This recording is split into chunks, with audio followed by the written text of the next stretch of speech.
everybody. It is June 22nd, 2023. I'm here with... Hi, everybody. It's Andrew Plank with the Vibe Real Estate Group. You've got that lined up pretty good now. Yeah. How's it going? It's going okay. Yeah, it's going okay. A couple listings going live today. Got lots of work ahead of me.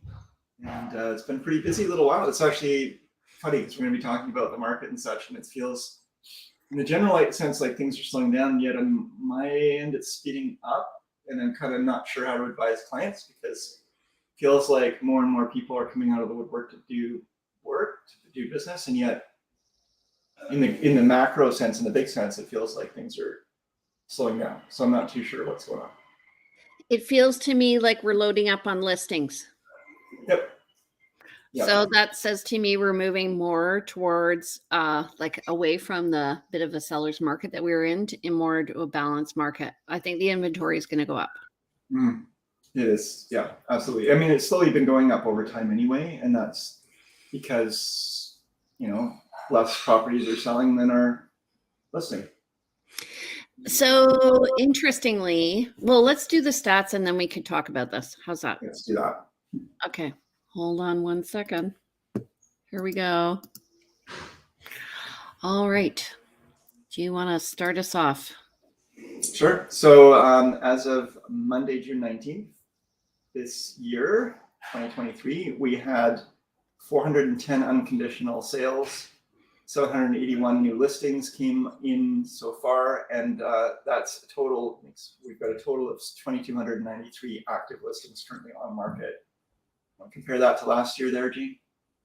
Yeah, so almost 3 weeks in on the market, and we have about 60% of where we were of last year in terms of net unconditional sales, and new listings were actually down compared to last year, I'm thinking, although it's still high. I don't know. I just feel like the whole market has shifted a few months later this year. I was calling for a late spring, like that it would continue on. And I feel like that will and would be the case in general sense, but just not super vibrant, but I think it'll continue on. I don't think it's just going to die out. But the higher interest rates, like most recent interest rate bump, and another couple, like the Bank of Canada went from, I guess all the pundits and everyone were kind of thinking that before the last interest rate hike, that would have been the last. There wouldn't have been any more. And then we had some stats come out, or the economic findings were such that they decided to continue on with these rate hikes. So there was this brief period where everybody was like, "Oh, great, we're at the end of this. Let's get back to business as usual. We're safe from further hikes." And now we've got one just happened and another couple hanging over our heads. I feel like that's kind of like the axe that's going to really cut the market. I think probably they were watching the housing market, and after people finished holding their breath after the last interest rate hike, and the market kind of took off again for the spring market. I think they're trying to kind of stave off that and keep housing. I think it has to do with housing more than anything. But I still feel like we're in like a deflating price market right now. Things that would have flown off the shelf last year now aren't flying. Interesting. I feel like we're okay. I mean, the stats will out, right? But we had last year, hitting up towards that peak, May, June, I guess. And then we're definitely way down from there. But it's felt like over the spring, we were kind of sifting back up, and, month over month, we were seeing like price increases of 2 or 3% over the month before, or like activity and so forth. But now, like, it's anyone's guess. Yeah. So like when I went to the stats course yesterday, it was interesting because my perception was always that the market peaked in February, March, and I hear some other people thinking it peaked in May. I do, like, statistically it peaked in February, March. And so... Are we talking this year or last year, right? Yeah. Are we talking this year or last year for last the future? Year? A year and a half ago now, almost. Yeah. Anyway, let's go on. Okay. So for the past week, this is as of today, 274 new listings. That's compared to 162 pending. So those have just come off the market, including one of ours. Price decreases are at 121. And I'm going to show you this and compare it to last month's stats because it's interesting. And then price increases 6. We always talk about that, how it can be an anomaly. Solds are 155. So those have sold a while ago, and then expireds are at 24. Sometimes those are relisted, and then 3 have been withdrawn. I do sometimes do, and you're aware of this, the pricing tool that we have where we can see how many new searches happen at different price points. And usually this is used to determine, like, would a price decrease bring more eyes to the table on this particular property. But I like to go the other way too, just in case. And you do sometimes find that an increase in price actually brings more eyes for certain properties. And there's been times where, there's a property that kind of, if the price doesn't meet there's a certain price point where buyers are looking for this kind of property at. And if you've actually even listed a little low, it's a better property, but it may not actually be seen by the people who are your actual buyers. That's interesting. It's rare, but it does happen.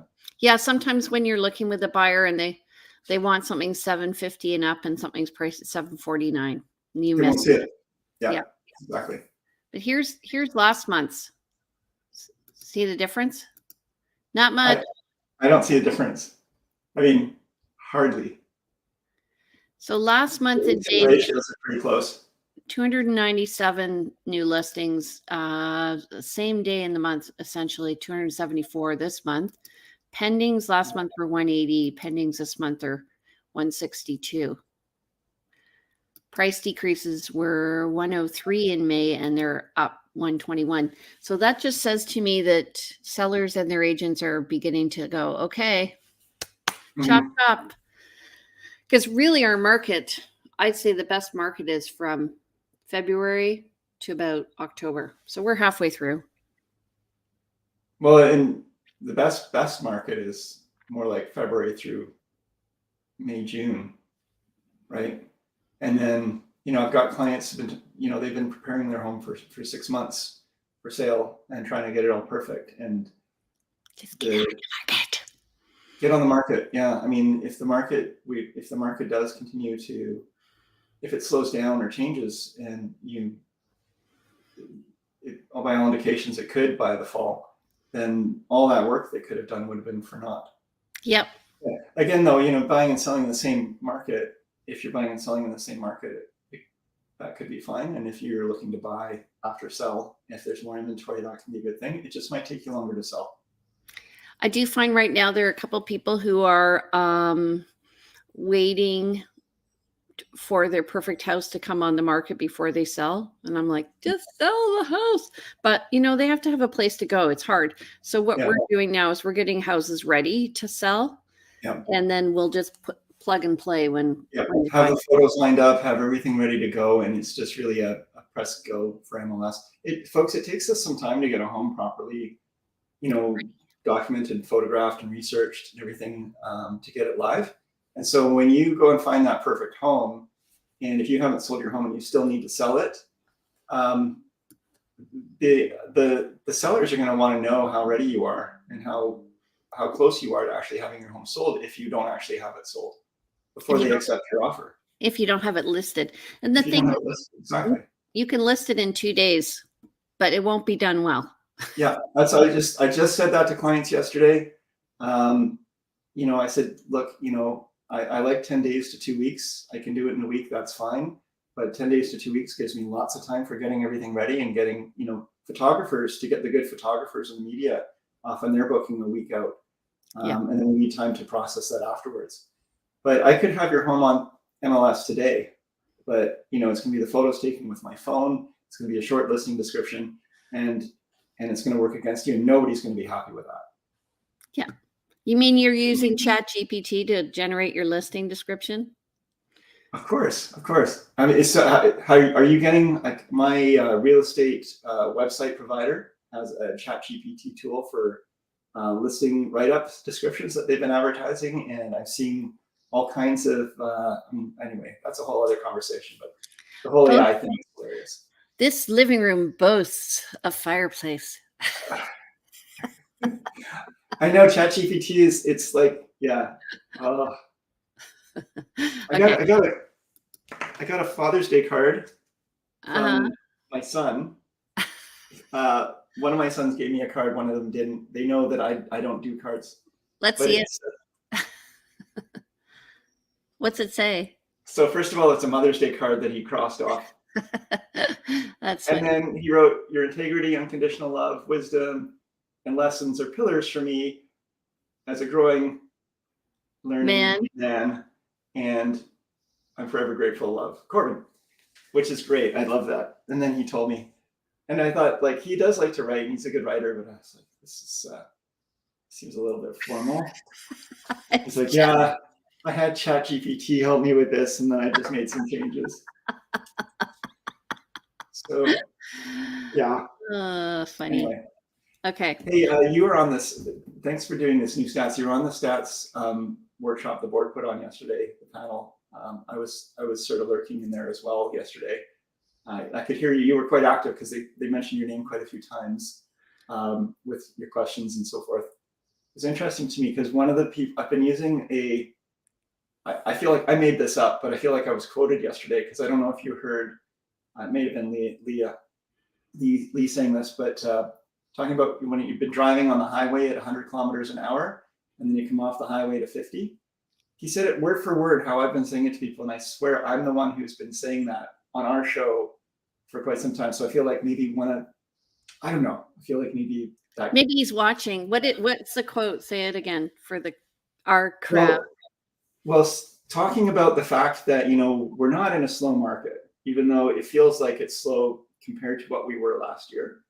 And that's because it's like when you're driving on the highway at 120 kilometers an hour and you come off to a 50 zone, it just suddenly feels like you're going slow, even though you're just going at the speed limit and you're not going slow.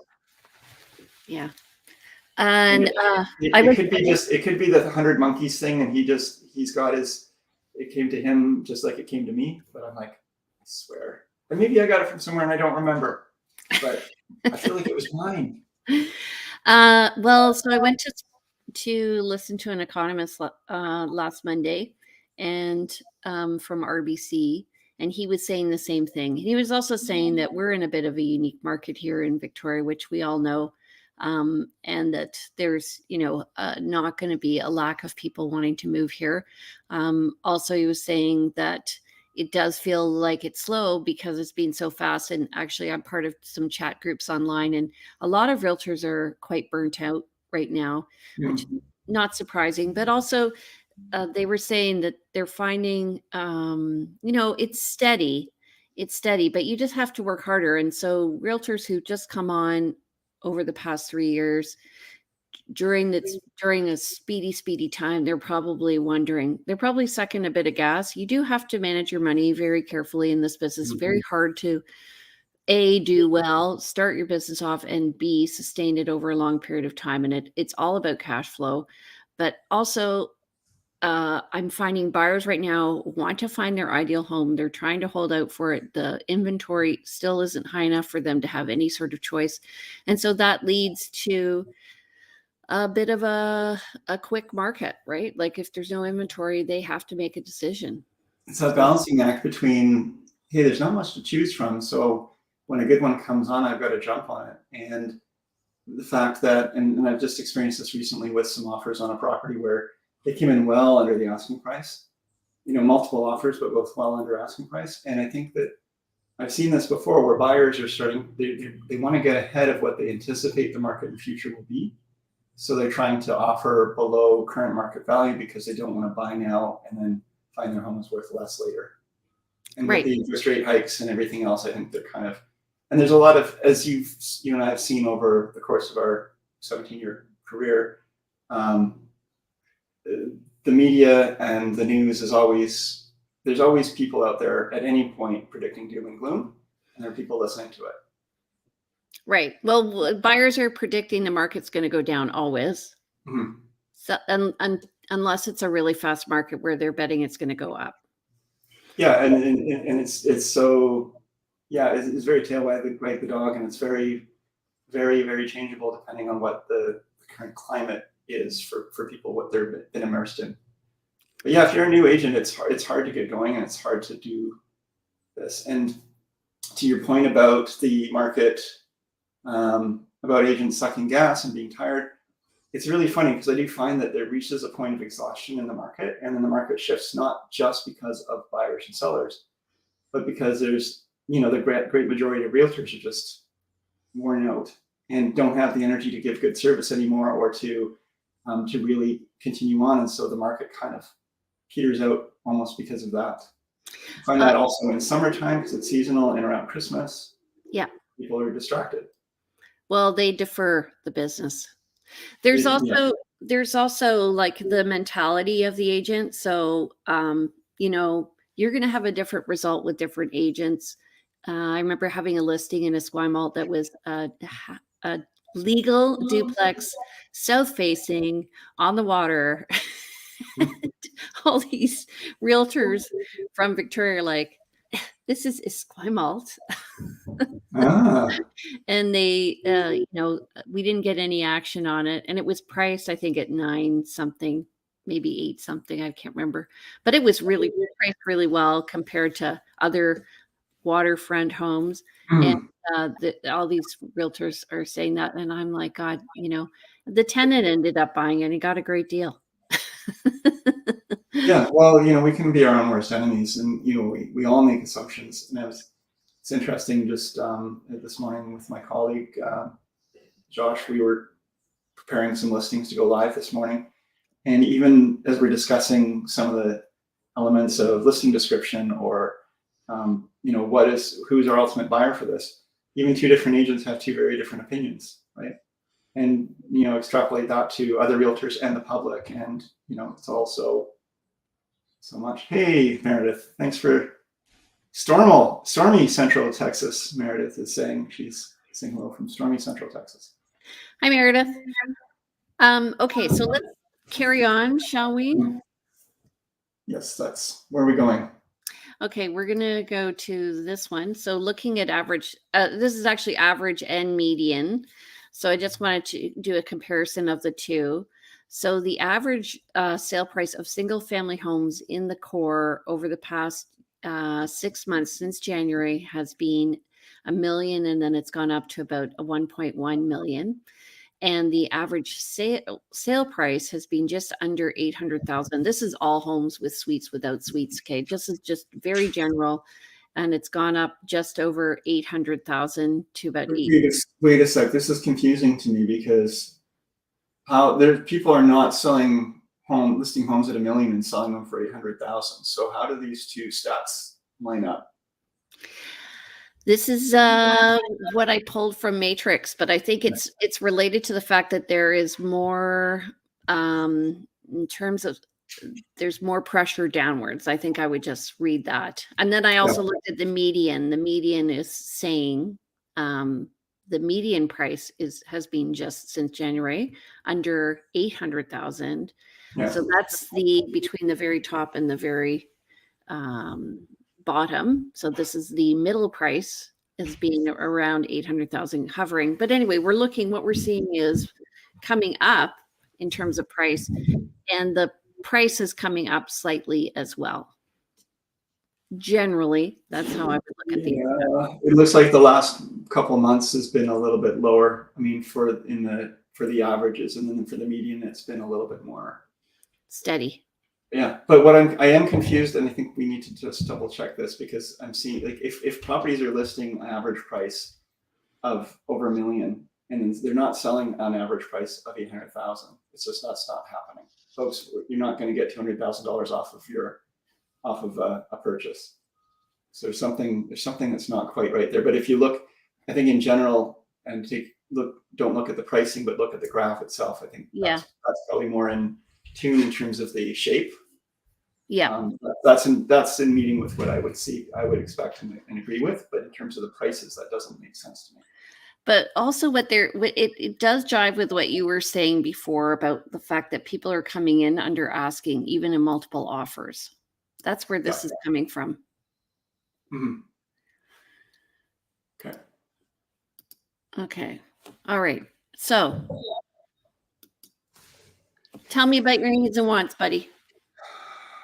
I could use some lower interest rates because the variable rates are just killing me because we're on a variable rate mortgage.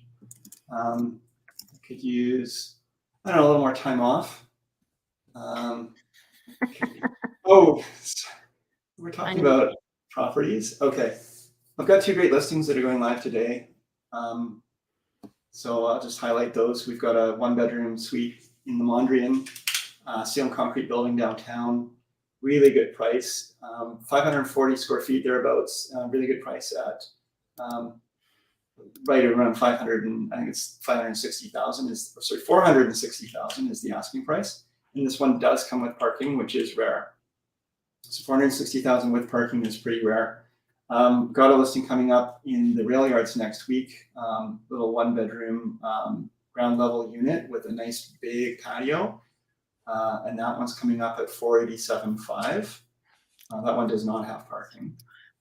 And we've got a really good deal for someone who's looking for a home with a nice suite. The reason it's a good deal, I would say, is that the suite itself is a full height walkout 2-bed with its own laundry suite. So it's a really wonderful suite. The home itself is on Cedar Hill Road, right across from the Cedar Hill Recreation Center. Older home that was raised in the 70s and sort of refurbished a bit. So it's got a 200 amp service and as I said, the full height, it's on a new foundation and full height basement. So Where is that? right across from Cedar Hill Road, sorry, right across from Cedar Hill Rec Center and Cedar Hill Golf Course on Cedar Hill Road.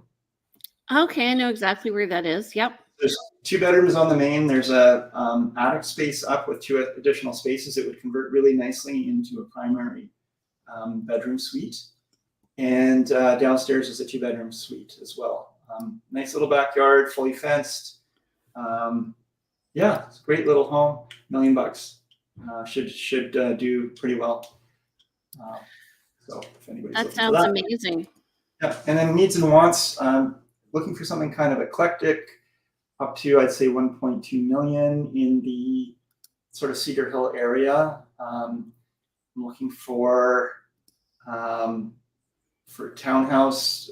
Like I really need a single level townhouse for someone in the Broadmead, Royal Oak, kind of maybe even out into Saanich West area, under 900,000. And then just a smattering of other things, but those are the main ones I think I'll talk about. I'll let you get on with yours. Okay, you know what? While you've been talking, I've been redoing the data. So I do have new data for you. So hold on, let me just get it up. It's thinking right now. Okay, so you're right about the pricing, but we're also right about the trends. So let me just pull that. Hold on. Can you see my screen?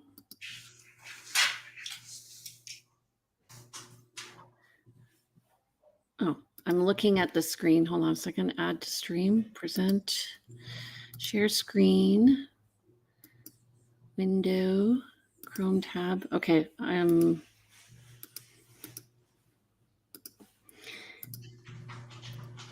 okay, can you see my screen? Yes, but it's like looking into infinity. Can you see it now? That's better. Yeah, okay, so this is median price. Oh, this is the wrong one. Sorry. Here we go. Median price is for January has gone up, and same with sales. These are single family homes. Previously it was for everything, so I apologize, but it does look fairly consistent. So we're looking at a list to sale ratio of around 95%, I think. Okay. Okay. Anyway, okay. So, my needs and wants.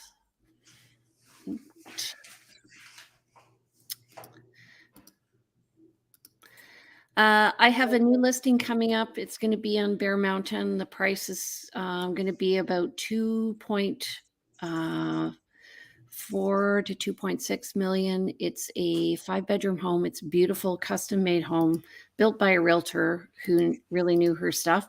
So that's coming on next week. And then I have another listing that's going to be coming up. This is a home with a suite also in Bear Mountain. I don't know the price. It'll probably be under 2 million. It has a view and a beautiful yard, perfectly maintained. We just did a price reduction on my Dunsmuir listing. It's a 2-bedroom, 1-bath home. It's on a 6,000 square foot lot. Has a really nice garage. The house needs work, and that one's price just came down to $749.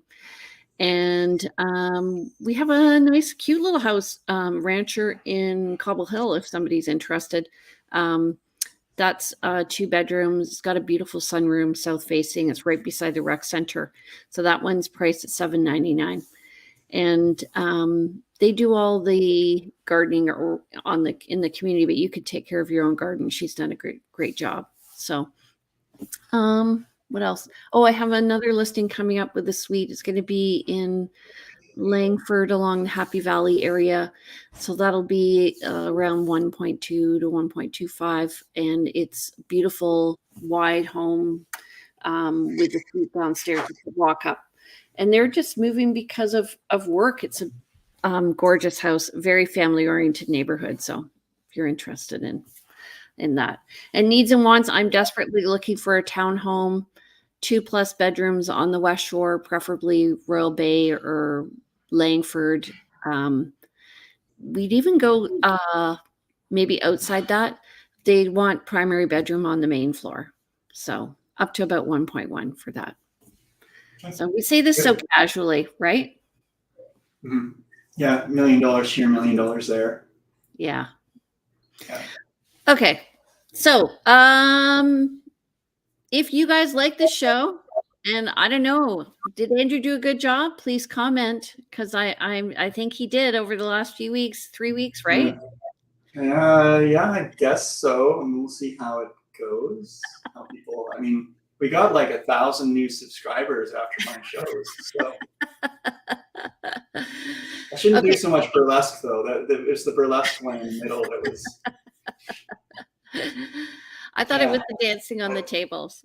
Anyway, don't forget to subscribe to us, and we love your comments. Thank you, Meredith, for being such a consistent viewer, and I hope you weather the storm in stormy Central Texas.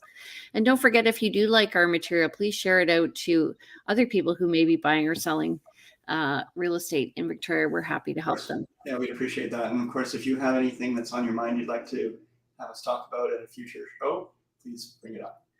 Anyway, thanks for everybody for watching. Jane, how do people reach you? Oh, I guess this is how they reach me. How do they reach you, Andrew?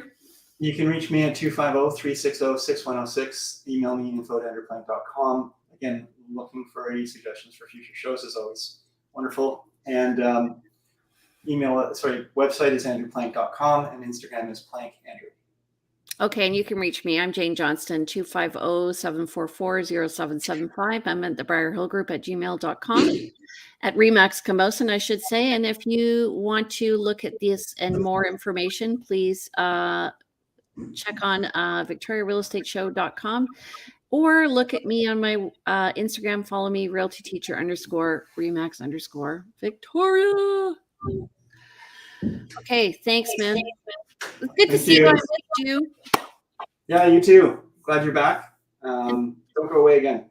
Okay, and so next week I think we're going to talk about wills, estates, and probate, so people have a more fulsome understanding of how it all works. So, and thanks also. Yeah, for coordinating. Fulsome? Fulsome. Yes, I like that word. Thank you for using it in a sentence. Did you get that from ChatGPT? No. Okay, next week we're going to wear pink. Chat Jane PT. Okay, talk to you later. Bye. Okay, bye everybody. Bye, Jane. Bye.